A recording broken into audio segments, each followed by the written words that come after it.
It's a big one tonight at the Link as the Eagles, the 10-1 Eagles, welcome in the 8-3 San Francisco 49ers, or should I say 40-Winers. Welcome to the Philly Sports Eagles pregame show brought to you by SeatGeek. Use code PhillySportsSport to save $20 off your first SeatGeek purchase. I am Ben Goldstein. I am joined by Sam Hine. Sam, you have been on the 49ers. You had this game scheduled on your calendar in January before the schedule even came out. You've been talking about this game all season. Welcome to Week 13.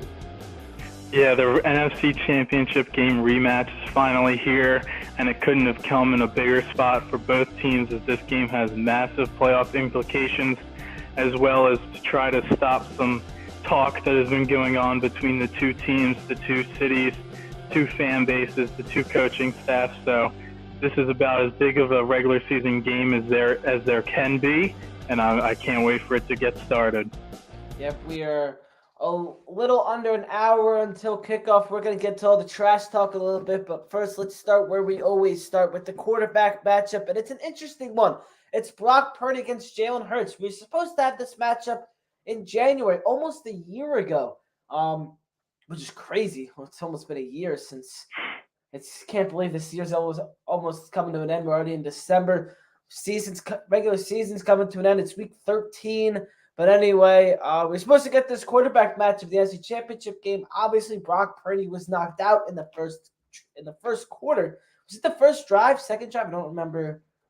First drive. It was the first drive, so he didn't even get to go for a full drive in Philadelphia. But we're going to start with Jalen Hurts, who was coming off a thrilling overtime winner over the Buffalo Bills last week. As Hurts and the Eagles are 10-1 passing yards. He has 2,697 of those. His completion percentage is 67.6. He's thrown for 18 touchdowns and 10 interceptions. That's a passer rating of 94.9. And they will include, he has 389 rushing yards and 10 rushing touchdowns. As we mentioned, Hurts had the game-winning touchdown run last week, and another bad first half from the Eagles. What did we see from Hurts last week, and what should we expect today against the Niners? Yeah, I think you kind of alluded to it right there. It was definitely a tale of two halves for both Jalen Hurts and the Philadelphia Eagles offense, which it kind of has been for the last few weeks. For whatever reason, they really haven't been able to get off to a hot start in the first half, and a lot of that does fall on Jalen. I know a lot of people are going to want to blame Brian Johnson and this offensive coaching staff, which they obviously hold a lot of blame for that, but I do think that Jalen just doesn't really seem to be able to get into a rhythm in the first half, and I think one of the biggest things for that is turnovers. We saw last week he had 2 turnovers, he had a fumble, and he had an interception, so that's something that's been kind of hurting him all season long, and that's something that he had last week as well. And then I just think, it's hard to get going in the first half when you're turning the ball over to the other team, when you're not getting drives, you're not converting on third downs. They did have that one long drive in the first half to be able to score that touchdown, but then whatever they're doing at halftime, coming out, keeping the turnovers in check, making sure they're getting those third down conversions kind of going all the way down the field. They've been doing it, and Jalen Hurts has been the best second half quarterback in the NFL so far this season. And last week we saw just why he is so special and why he is the favorite for the MVP. I mean, that second half was incredible. He had amazing runs, which we kind of saw. He was able to, hopefully get that knee a little bit more healthy. He had some great runs. He had a great play outside the pocket where he was able to throw a deep ball to OZ in the end zone. He found Devontae a lot. He just does whatever it takes to win the game. And we saw Josh Allen kind of make a few mistakes going down the stretch where Jalen didn't. And as long as Jalen keeps having these kind of second halves that he's had the last few weeks, the Eagles are going to be in good shape. As far as what to expect today, last year against the 49ers, Jalen did not have a good game passing the ball. The reason the Eagles won that game, obviously a lot of the reason was because the 49ers did not have a quarterback, but the Eagles were able to run the ball very, very well against the 49ers last year, while Jalen kind of struggled to throw it. He was dealing with a shoulder injury this time last year, in the playoffs last year against the 49ers, so that obviously could have not aided him a lot in that game. But I do think what we need to expect from Jalen today is to be able to move the ball through the air along with his legs, and to expect Jalen to get out to a hot start today. The Eagles have shown over the past few years that they're able to fix mistakes. They haven't been able to fix the turnover problem so far this season, but they were able to fix the red zone problem. Earlier in the year, everyone was concerned because they weren't able to score in the red zone. Every time they get to the red zone, they were kicking field goals, but that has completely turned itself around. So hopefully the Eagles will be able to get off to a hot start today. And I expect even if they don't get off to a hot start, that Jalen's going to make plays that's necessary to be able to win this game. Yeah, you mentioned the NFC Championship game last year. There's been a lot of debate that the Eagles don't win that game if Brock Purdy stays in the game, doesn't go on the first drive. What are your opinions on it? I don't think the Eagles lose that game, but it's definitely closer to 31-7 or whatever the score was. What's your take on that? Well, I do think the game obviously would have been closer just because the 49ers would have been able to move the ball at least a little bit on offense, but I think you saw just from the beginning of that game how much better the Eagles' defensive line was than the 49ers' offensive line, and they were just getting wrecked all game long on that offensive line. Hassan Reddick had knocked two quarterbacks out of the game with Brock Purdy and Josh Johnson. Josh Johnson left with a concussion later in the game.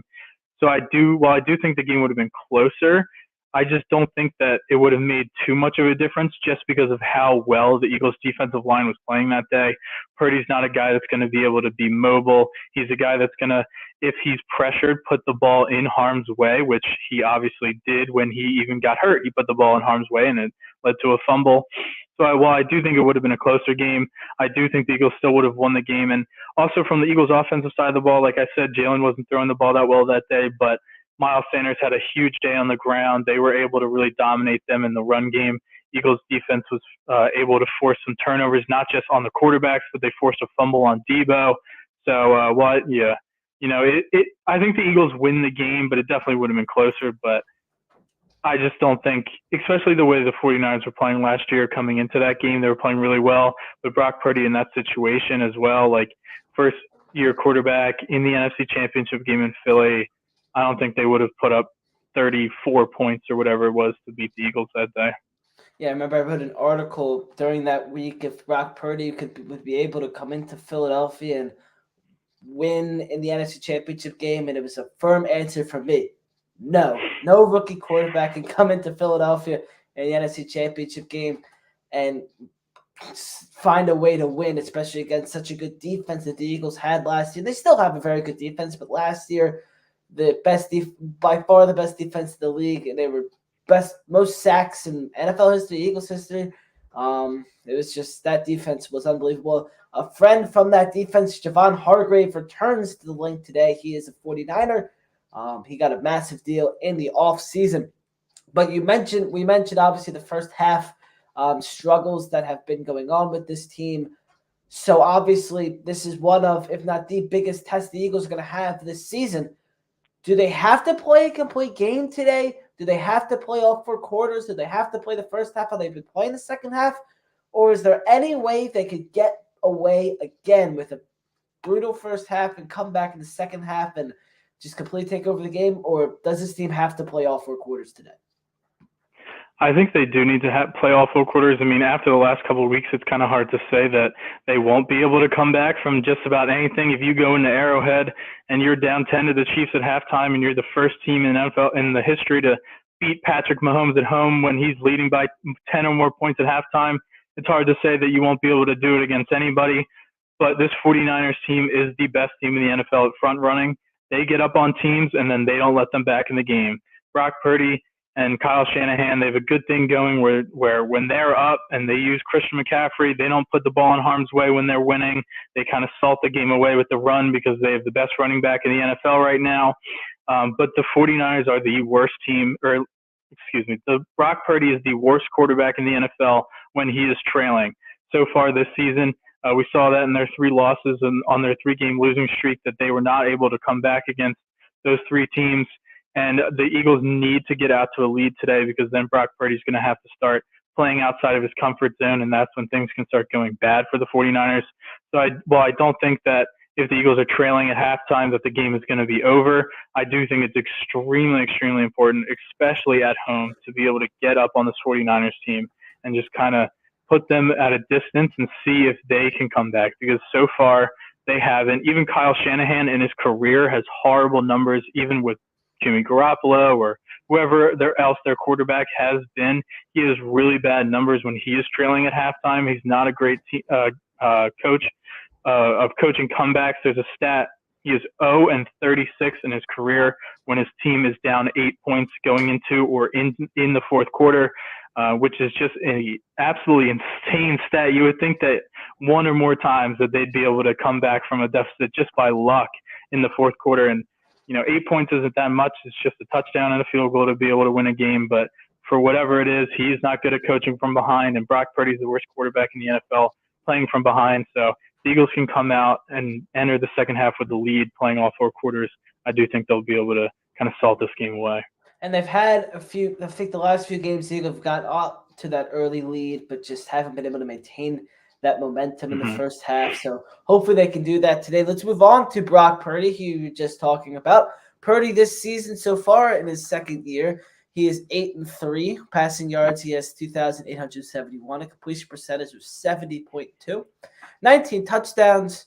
I don't think I was supposed to write 19 interceptions, but maybe he does, but I don't think that's right. I'll fact check that. He has 6 interceptions. 6 interceptions. Okay, so I was reading the wrong thing. My bad. That's a passer rating of 112.3. 122 rushing yards, 2 rushing touchdowns. We mentioned earlier in the show that Brock Purdy, we didn't really get to see him. We only got a small sample size of a couple plays with Brock Purdy in the NFC Championship game last year.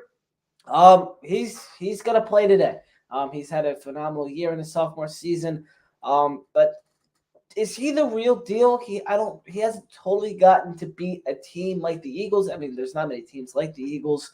But is Brock Purdy the real deal? So I think the people that, especially Eagles fans, who say that Brock Purdy is not the real deal are kind of hypocritical just because of the way that they demean him by saying that, well, he's a product of the system, he has great players around him, blah, blah, blah. When people say that about Jalen Hurts, and a lot of people will say that that's false. So if you can't really use that to go both ways, to discredit Brock Purdy by saying that he has a great team around him and he has great coaching staff, when we get mad when people say that about Jalen. But I do think the stats do kind of back that up. When Brock Purdy does not have his full team around him, he does not win games. It's just how it is. We've seen Jalen, especially last week, won without Goddard and Lane Johnson. We've seen him win without Goddard before. We've seen him win without offensive linemen before. We've seen him win with just kind of everything. With stuff going wrong around him, he's been able to still win games when Brock Purdy has not been able to do that so far in his short career. The 49ers offense kind of goes as Christian McCaffrey goes.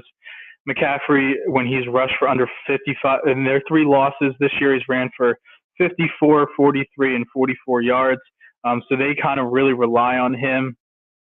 And I do think that Shanahan does help him out a lot by just creating easy opportunities for him. Like I said, he's the worst quarterback in the NFL this year when trailing. So I do think that also shows that if he's not kind of on script, he's not doing so great. So while I do think he is a good player, he needs everything around him to be perfect to be able to succeed.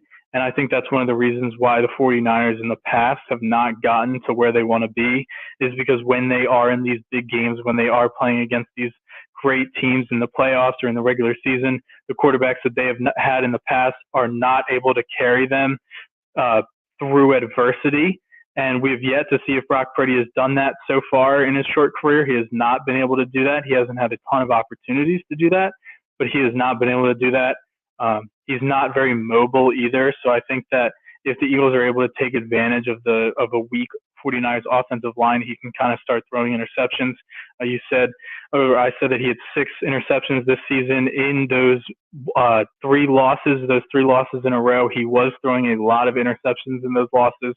So his turnovers kind of correlate into 49er losses. So that'll be a big thing to see if the Eagles will be able to come up with some of those today. So while I do think he is a very good player, and I do think that he gets a little bit of a bad rep for having a great team around him like Jalen does. So far in his short career, he has not been able to prove that he can do it without them. There you go. So, we have mentioned last year's NFC Championship game a lot, but this is where a lot of the string has come out of that game with the trash talk that has come after it with the 49ers, their fans, their coaches, the players, it's the media. It is unbelievable how much has come from San Francisco after that game. And Sam Hines been on top of it for the last 11 months. So, just recap all of the trash talk that has happened and what, if anything, will come out of it in the game tonight, and really just will it fuel the Eagles at all? I know last night Nick Sirianni showed the team everything and kind of gave them a little Michael Jordan speech, but will it really affect the Eagles today? What exactly is going on with all the trash talk? Well, while the Eagles won't say it publicly and don't say it publicly, they do like to use slights against them to motivate them.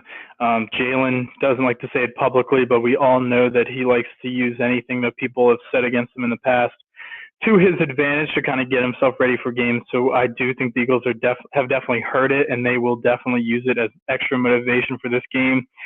But it all kind of started back when Deebo Samuel, their wide receiver, was on a podcast, and he talked about how he thought James Bradberry was, quote, trash.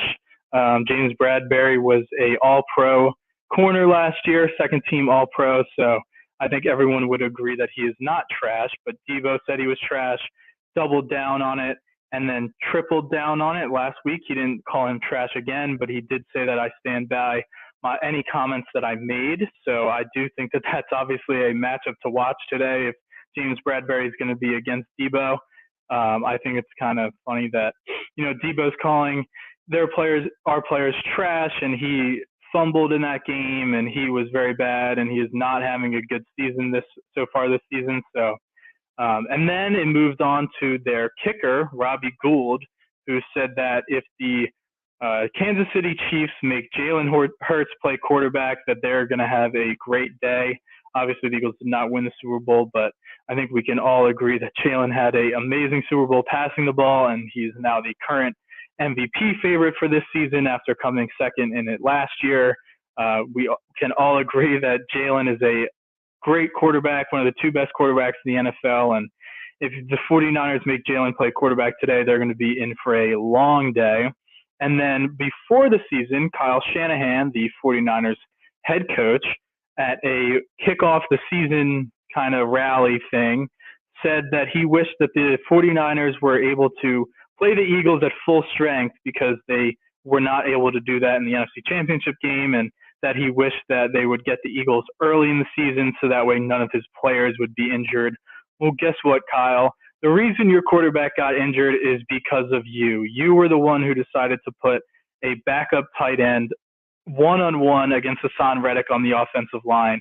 You were the one who put him there in that situation to have Brock Purdy get his UCL torn by Hassan Reddick, because we all know Hassan Reddick's one of the elite pass rushers in the NFL, and you disrespected him by not putting help on his side. Hassan Reddick destroyed that player one-on-one. He got the Purdy, and then, again, you did not send help over Hassan Reddick's side. Hassan Reddick then gave your next quarterback a concussion, 2 very legal hits, but when Hassan gets to the quarterback, he's going to he's going to bring them down to the ground, and we saw just how impactful he can be. So the fact that the 49ers coaching staff thinks that they were not being given a fair shot when they were the ones that got their quarterback injured last year is crazy. It's not like Brock Purdy slipped on a banana peel walking into the stadium. It's not like he was hurt in warm-ups before the game. Brock Purdy was at the game. He played in the game. And because of your coaching decisions, he and the other quarterback, Josh Johnson, were both taken out of the game by the Eagles defensive line. And then the 49ers radio station, they went to the game last year against the Eagles in the NFC Championship game. Before the game, they went on 94 WIP. Obviously, the Eagles radio station saying that they wanted Eagles fans to not take them lightly, and that they gave out their seat numbers of where they were sitting, and that they were going to come in 49ers gear, and then they got mad that some Eagles fans were cursing at them on their way into the stadium. And obviously no one condones any fighting or anything like that, but they act holier than now that they are better than Eagles fans, and they have called Philadelphia and their fans dirtbags and scumbags and the lowest lives of America, and just all these horrible things to put out on arrogance people when their fans continuously fight themselves in stands, and they just kind of turn a blind eye to that. And obviously Eagles fans do have a bad reputation, and anyone who's fighting or cursing or throwing anything at a game should not be tolerated. But when you have your own fans doing things way worse than Eagles fans to their own fans, it's kind of hypocritical to be calling Eagles fans scumbags. So now we're here today with a game where there's been a lot of talk from one side, and the Eagles have kind of kept quiet. Hassan Reddick did say before the game earlier in the week that there's been a lot of talk, but talk is cheap, and we'll see how it goes out on the field. And the 49ers have done just about everything they can to discredit the Eagles, and I really, really hope that the Eagles can kind of show them that it doesn't matter who they have, they're the better team, and really put them in their place. There you go. Sam Hine just went on an absolute rant. That was good stuff right there. Hopefully everybody enjoyed that. But yeah, there's definitely going to be some fuel going on the link today. They actually just put in a new turf, so maybe there will be some. Maybe they'll need some new turf after that. According to there's going to be some blood on the grass, so we'll see how that goes today. But let's move on to our position advantages. I think you listed a few, but let's hear some position advantages for today. Eagles, 49ers, Week 13. Yeah, the biggest advantage for either team on either side of the ball is going to be the Eagles' defensive line versus the 49ers' offensive line. The 49ers do have a future Hall of Fame left tackle in Trent Williams, but besides that, the rest of their offensive line stinks. So the Eagles really need to take advantage of that. I heard that same 49ers radio station who was calling Eagles fans scumbags and lowlifes and all that stuff. They did a mashup show with WIP, and they even admitted that the 49ers offensive line is bad. So the Eagles need to take advantage of that, just like they did last year in the NFC Championship game. But then I think the second biggest advantage of the game is the 49ers running backs and tight ends versus the Eagles linebackers. The Eagles linebackers are very hurt right now, and Nakobe Dean's out for the year. Zach Cunningham is currently out. The Eagles elevated Christian Ellis off the practice squad last week, and he got some run last week. And we all hope that he's going to be able to play. But him and Moreau, and then whoever else they got, Ben Van Sumeren, who they elevated off the practice squad. 49ers have the best running back in the NFL, and they have still a very good tight end. So the Eagles linebackers really are going to have to play a really good game if they're going to hold the 49ers offense in check today, because if Kittle and McCaffrey are running wild in the middle of the Eagles field, it's going to be in the middle of the Eagles backfield, it's going to be a long day.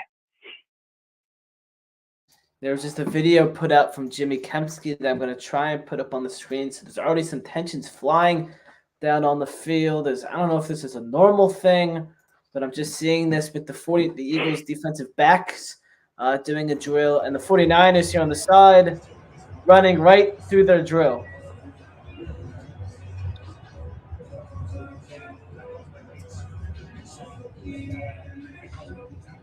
So they were doing some sort of drill.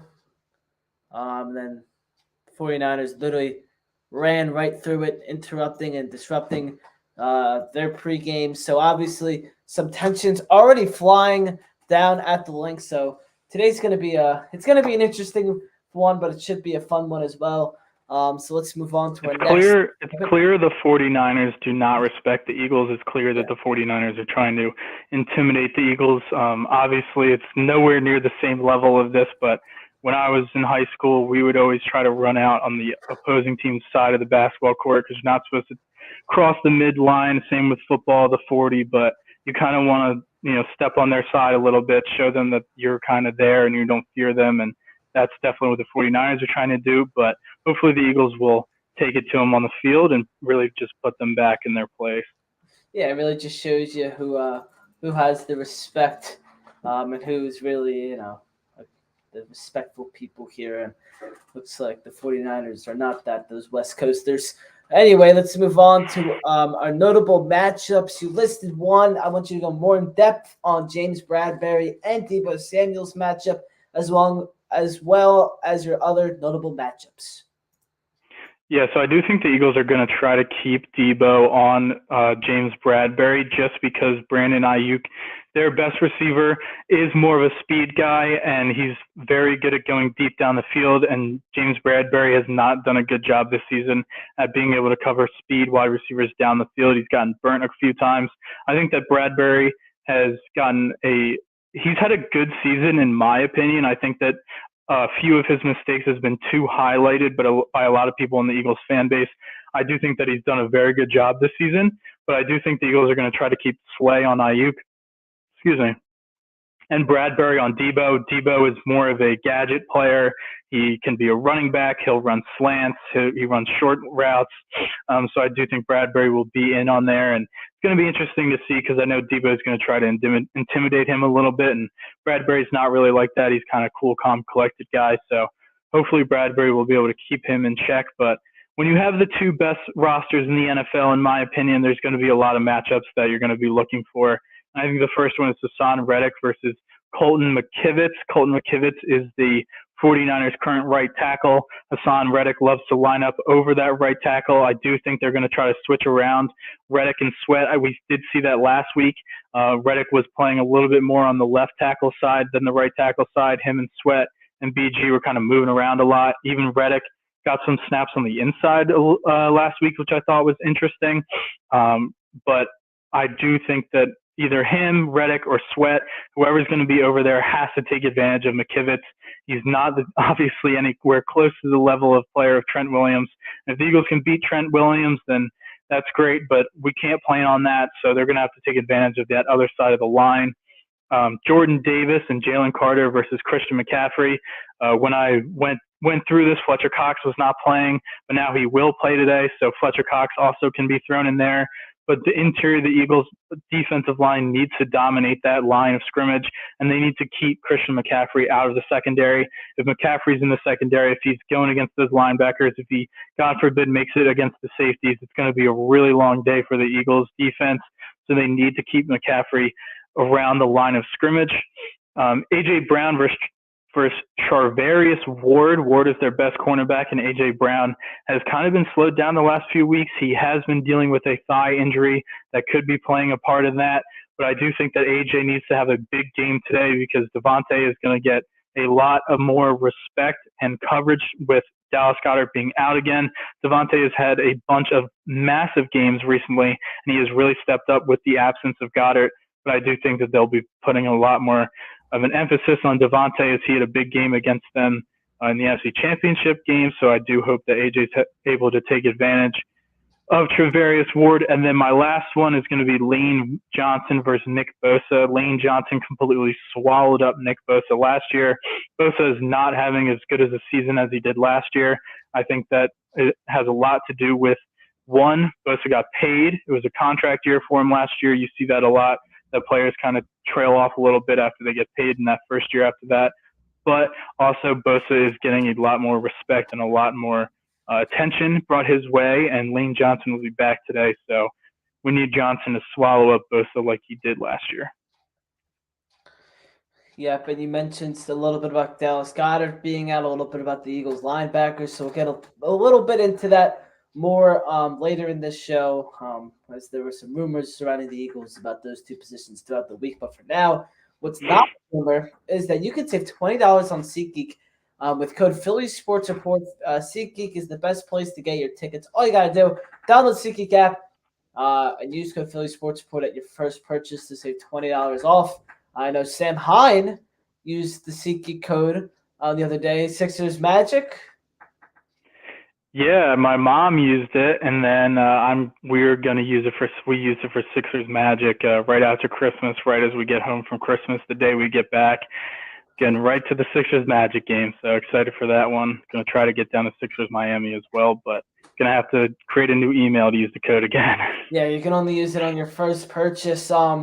I didn't realize the Magic were like good. Good. Yeah, they're good. I saw their record the other day. I was like, what? I like had to take a little double take, but that was interesting. So let's move on to the SeatGeek standout stars. Sam, who are your standout stars today? So I'm rolling with three. A lot of the guys that I mentioned earlier in the notable matchups. I do think that Hassan Reddick is going to be able to take advantage of this matchup, and I do think that last year he was really, really able to obviously impact the game, and Reddick just seems to make a play every single week. Last week he had the horse collar where, some people say it's a horse collar, some people say it's not. Whatever it wasn't called a horse collar, and it was a massive play in that game. Reddick, he's a stud. He's an absolute stud. He comes up every single week, comes up big. And if Brock Purdy sees number 7 coming at him, it's going to be a long day for Purdy as he might get some deja vu there.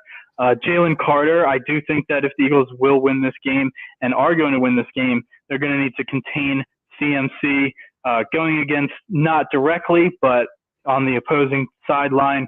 Javon Hargrave, obviously Carter is Hargrave's replacement. I do think that'll be a little bit of extra motivation for him just to kind of show that he's here and he's kind of taken over Hargrave's spot. And I do think that they'll be able to do a good job against CMC.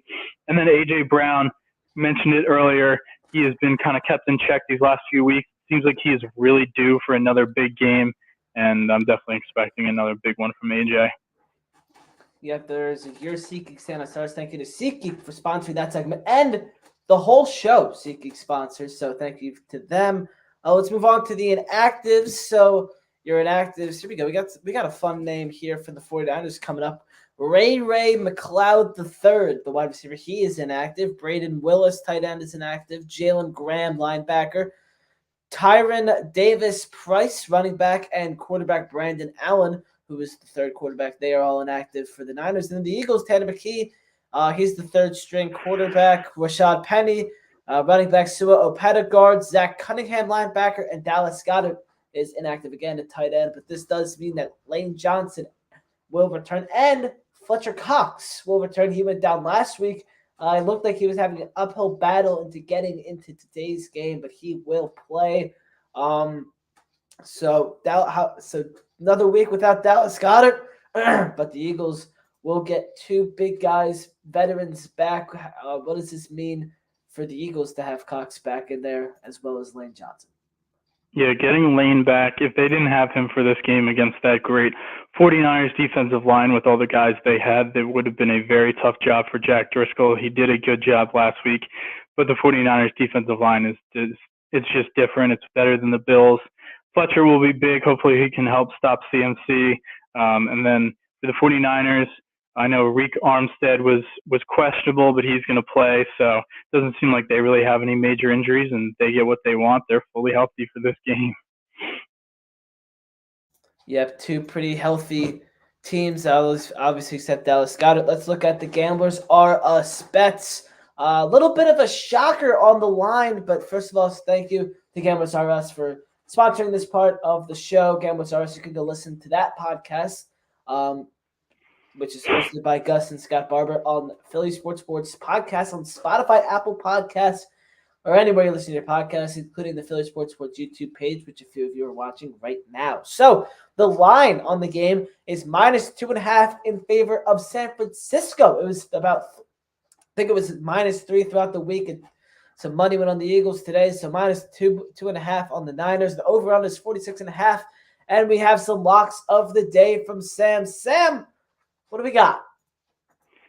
Yeah, so the Eagles are the first team in NFL history to be 10-1 or better, have their starting quarterback start the game, be home, and be underdogs. So I'm going to stick with history here, and I'm going to take the Eagles. I do think the Eagles win this game. It's incredibly disrespectful to the Eagles that they're 10-1 at home with Jalen playing, and they're underdogs to a 49ers team that is 2 losses worse than them. I do like the Eagles' money line to win this game. If you want to just take the points, you can do either of that. Last week, I had a massive week with my locks. I hit every single one of my locks, so let's hope I have the same luck again as last week. I have Jalen Hurts anytime touchdown. I mean, every single week is just about free money. They run the tush push. It seems like somehow, some way, they get down to the 1 yard line every single week. It's almost like they try to stop on the 1 yard line. And with the news from Roger Goodell that he wants to ban the tush push, I think the Eagles are going to definitely try to use it today. A.J. Brown over yards. His yards are around 70. I've talked about how I think he's going to have a big game, so I do like the over on that. Hassan Reddick to have over half a sack. I do think he's going to take advantage of that matchup like I talked about earlier. And James Bradbury interception. Last year, he played against the Giants. He had an interception in that game. And then in the playoffs, he also played against the Giants, who cut him before the season started. They kind of did him dirty because they cut him late in free agency. So it kind of made him hard to get the money he deserved. And he had 2 interceptions against them. So I think with all the trash talk and calling him trash and all that from Deebo Samuel, I think he's going to jump a route like he did last week and be able to pick off Brock Purdy. There you go. There's Sam Hines bets for today. Thank you to the Gamblers RS podcast for making that part of the show possible. Now we'll move on to our segment I am interested in, the Deshaun Jackson retirement. It was announced earlier this week that Deshaun Jackson would return to the Eagles for a day and retire as an Eagle, which is awesome. He was retired on Friday. He was actually at a mall, which is not too far from my house, on Friday with Brandon Graham signing some autographs. I was not able to go, but that's pretty cool. So Deshaun Jackson, honorary captain today. What is your favorite Deshaun Jackson moment, Sam? Well, I did you dirty last week by taking the most obvious Brandon Graham moment, so I'm going to flip it over to you so you can go first. All right. Well, mine's not going to be the one you're thinking of because I did not watch The Miracle at the Meadowlands. I was about 3 years old. However, I was in attendance for Deshaun Jackson's first game back as an Eagle in 2019 against the Washington, at the time, Redskins. Carson Wentz was the quarterback, and I think the first drive of the game, Carson Wentz launched one 50-plus yards into the end zone for Deshaun Jackson. First drive of the game, touchdown, and then I think third quarter maybe, the Eagles were down. A farther toss from Wentz, another long touchdown from Deshaun Jackson. The place went absolutely nuts. And Deshaun Jackson's first game back, he had 2 50-plus yard touchdowns, absolute dimes from Carson Wentz, which is just I thought Wentz was going to bring it back that year. And, I mean, it happened. Whatever happened, it happened. But so that's my favorite Deshaun Jackson moment. Is his 2 crazy touchdowns against Washington in his first game back, because I was there. Okay, well, I was going to wear my Deshaun Jackson jersey until I pulled it out of the closet earlier today, and I realized that it's from when I was about 11 years old, so that one was not going to be a good look for this today. But obviously, Miracle at the Meadowlands #2, I remember that game so vividly, watching them come back, and just one of the greatest Eagles games of their history in the regular season. I mean, when he fumbled that ball, everyone's heart sank, and then takes it all the way back, and oh my God, it was just so amazing. He was so electric as a player. Couple other ones I remember: Chip Kelly's first game, the Eagles were down in Washington with Mike Vick. Play action pass. We've seen it probably a million times on Twitter, but I just remember being so excited for the Chip Kelly experience. And then that first game, play action pass, Mike Vick throws probably the farthest ball I've ever seen in my entire life, right to Deshaun Jackson, takes it all the way, 81 yards on the first play of the game for the touchdown. The Monday Night Massacre, that was awesome. And then I remember his rookie year against Dallas, he took a deep pass. Maybe it was his second year, one of his first years, took a deep pass. He made all these guys miss, and then he jumped over Orlando Scandrick, former Eagle, obviously, former Benedict Arnold Eagle. And then he goes to the end zone and just kind of does his famous fallback. That's where that started. And he was just so electric, and it's such a shame that Chip ended up trading him away. And obviously the end of his first 10 years as an Eagle didn't go how we all wanted, but he deserves to retire as an Eagle. He's for sure an Eagle Hall of Famer, and it's great that he's going to be able to get the day he deserves, as he was one of the best receivers in Eagles history, really. That's for sure. He was a few receptions shy of. I wrote an article about all his numbers. I forget exactly what the number is, but I think he was fourth in receptions in Eagles history. One of the top. Obviously, Harold Carmichael leads all of those numbers. But if this one guy comes back, maybe some of those will be snapped as we move on to some rumors that were going around this week. We'll start with the former Eagle, Zach Ertz. Obviously, Zach Ertz was released by the Cardinals earlier this week, as now he is a free agent, or he wants to go to a contender. And what better contender to go to, or as in this case, go back to Philadelphia. Dallas Goedert obviously out right today. We'll see when he returns. But other than him, the Eagles really tight end room is pretty thin. So, do you think the Eagles should go get Ertz? What are your thoughts on this whole situation? So first off, I do think that they should go get Ertz. I think it makes a ton of sense. The Eagles only have blocking tight ends behind Dallas Goedert. Dallas Goedert, he's an amazing tight end. He's one of the best tight ends in the NFL. He's really done a great job since taking over Zach Ertz's role. But his problem over the years is what it is he gets injured. And the Eagles cannot count on him to be healthy throughout a whole playoff run. And if he does go down again for a quarter, a half, a game, 2 games, whatever, they do not have a tight end that can catch the ball. It just is what it is. Jack Stoll, Grant Calcaterra, and Alberto, they are not good receivers. So I do think that it makes a lot of sense for the Eagles to bring Zach back. He's not after he tore his ACL last year, he's kind of struggled with his numbers of coming back, and that just is what it is. But in a pinch, in a clutch situation, we know how clutch Zach is. Obviously, it's caught the game-winning touchdown in the Super Bowl and had so many other clutch moments in the Eagles uniform. I think it just makes too much sense. And honestly, I do think Zach will be back. I think he asked for a release so he can come back to the Eagles. I think after his injury, he has so much more that he wants to do off the field. I think that this could potentially be his last season in the NFL. He came back from that injury. He got the contract he wanted. He got his final contract. And I think it makes too much sense. I do think Baltimore also makes a lot of sense because of Mark Andrews being out for the season. So I wouldn't be surprised if he goes there. But I would definitely bring him in. I mean, he's not going to take snaps away from Goddard. He's going to just catch a few passes here and there if he needs it. But just even his veteran leadership, his know-withal with going down the line of the Super Bowl. I mean, he's 4 catches away from being the Eagles' all-time leading receiver, which is just insane. So I think it just makes too much sense. He's not going to want a lot of money. He got his contract a couple of years ago with Arizona, and I mean, I really hope they do it. But Zach was always my favorite Eagle since he was here, and it would be great if they were able to get him back.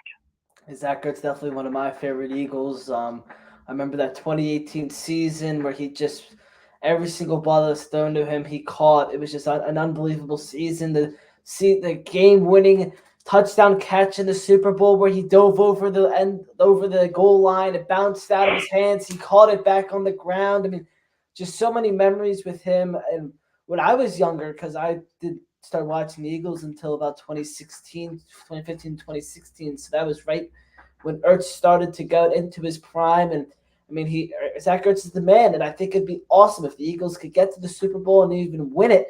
And all the big 5 retire all together. Fletcher Cox, Brandon Graham, Lane Johnson, Jason Kelsey, and Zach Ertz. I think that'd be really special for them. I think Zach too. He's not the guy that's going to come in and kind of create a wave. He knows that he would be coming in to be a backup.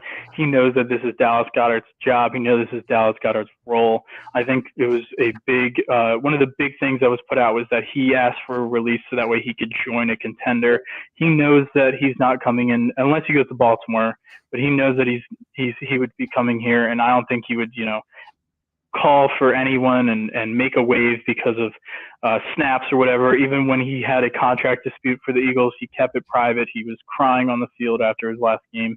He loves the Eagles. He wants to be an Eagle, and I don't think he would, cause any problems coming back here and call for snaps or whatever. Definitely not. So let's move on to our next rumor, as we're about 9 minutes away from kickoff and the biggest game of this year, maybe. We'll see. But Shaq Leonard, the linebacker from Indianapolis, who was released a few weeks ago, had a meeting with Dallas and Philadelphia this week. He was supposed to make a decision this weekend. That'll probably come out, I guess, this week, but Apparently both meetings went well with Dallas and Philadelphia. But my thing is, whenever someone meets with Jerry Jones, they usually sign that day. There's never really – this doesn't really usually happen with Jerry Jones and the Cowboys. For him to, just move on and say, I'm going to meet with the Eagles now, like, I don't know. It seems a little but what are your thoughts about it? Yeah, so the reason I wanted to touch on this today is because there is a lot of rumors out there that Shaq Leonard will sign with the team after today's game because he did not want to be a distraction to he did not want to be a distraction to either team. Obviously the Eagles are the only team playing today between the Cowboys and the Eagles, but he didn't want to be a distraction to the Eagles, whether he signed with them or went to another team. Before their game today, he wanted to let the game finish before he made his decision. I do think that it makes a ton of sense. Shaq Leonard was one of the best defenders in all of football over the last few years, multiple-time All-Pro, seems like an amazing guy. And I do think, like you said, him leaving Dallas was a big thing. Back when Nick Sirianni first signed with the Eagles as head coach, and everyone was making fun of him because of his rock, paper, scissors and just him kind of being goofy on the podium and not really well-mannered and talking to everybody, he was the biggest supporter of him and he was the biggest defender of him, saying that he's a great guy, he's a great coach, and really, really defending Nick Sirianni. I mean, it makes a ton of sense for the Eagles to sign him. Jacoby Dean's out for the year. Zach Cunningham's injured. There'd be a ton of snaps for him to be here. It makes a ton of sense. I would definitely do it. I would bring both of these guys in. The Eagles have shown success in bringing in guys who have been released or off the street with Bradley Roby, Sue, Linval Joseph, Julio Jones over the last few years, and it just makes too much sense not to bring him in. I do think that if he was going to sign with Dallas, he would have just done it already. I think that him waiting till after the Eagles game was over is a sign that he will sign with the Eagles. I hope he signs with the Eagles. I don't want him to sign with Dallas, obviously, but we can get back to the 49ers game now, but I just think it was important to talk about before because he probably will be either an Eagle or a Cowboy today. Yeah, we'll probably – I don't know if it'll be today, but maybe tomorrow we'll see something, but it'll definitely come this week. So stay tuned to Philly Sports Reports because we'll have all the news surrounding it. One of us will be on it. I'll definitely have some tweets out there and maybe an article or something. But we'll see exactly what happens. Let's move on to the keys to the game. We are a few minutes out from kickoff, so we got to make these keys a little quicker. Sam, what are your keys? All right. Key number one. The key every single week. Eagles don't really love to live by it, but they still win the game anyway. Win the turnover battle. The 49ers defense is really good at creating turnovers. The Eagles defense, not so much. Eagles offense every single week somehow, some way finds ways to turn the ball over, and it is massively important. You might get away with that against the Bills. We got away with it against the Chiefs. Eventually, we're not going to get away with it. The Eagles need to keep the ball safe on offense. Hopefully create a turnover on defense, at least just win the turnover battle. Get off to a hot start. The Eagles offense, needs to start hot this game. We talked about it so many times. The 49ers are not good at coming back in games. Brock Purdy is not good at coming back in games. Kyle Shanahan is not good at coming back in games. The Eagles need to get and maintain a lead throughout this game. And then the best player on the 49ers, you got to slow him down. CMC, Christian McCaffrey. He's been incredible since going over to the 49ers, but the Eagles' defensive line has the ability to slow him down. The 49ers offensive line, the 49ers running game with Christian McCaffrey is not going against the number one running defense in the league so far until today. And their three losses, CMC was held to under 55 yards in each of them. You slow down CMC, that's their team goes, the CMC goes. You slow down CMC, and you're probably going to win this game. That's for sure. Let's look at Sam Hines, Foco FitCheck. Thank you to Foco for sponsoring this. You save 10% off at any order. Foco at that, like the holiday season's coming up. Foco just dropped some new holiday stuff with the Eagles. I just saw a new It's a Philly Thing sweater come out. That was pretty nice with the Eagles. Not officially clinching the playoffs yet, so Sam, you were wrong last week. So my Instagram post. I saw FanDuel posted they clinched. Barstool did too. I posted that they clinched. I got 27,000 likes on Instagram, and apparently they didn't officially clinch yet. There's some crazy scenario that they That's confusing. Yeah, there's apparently there's some way that they can clinch today. I don't know, but if they win it today, and I think they win in Dallas, they'll probably clinch. But there's no no concern of the Eagles not clinching the playoffs, but they didn't officially clinch yet. So we'll see what happens with that. But Sam, what is your fit check for this huge game between the Eagles and Niners? All right. Well, like I said, I was going to go with the Deshaun jersey to rep him, but unfortunately that one is way too small. So today I am repping the Fletcher Cox Super Bowl champions jersey. But yet again, just like the Dallas game, I do have something special on underneath. So give me a sec. Here we go. Oh, yeah.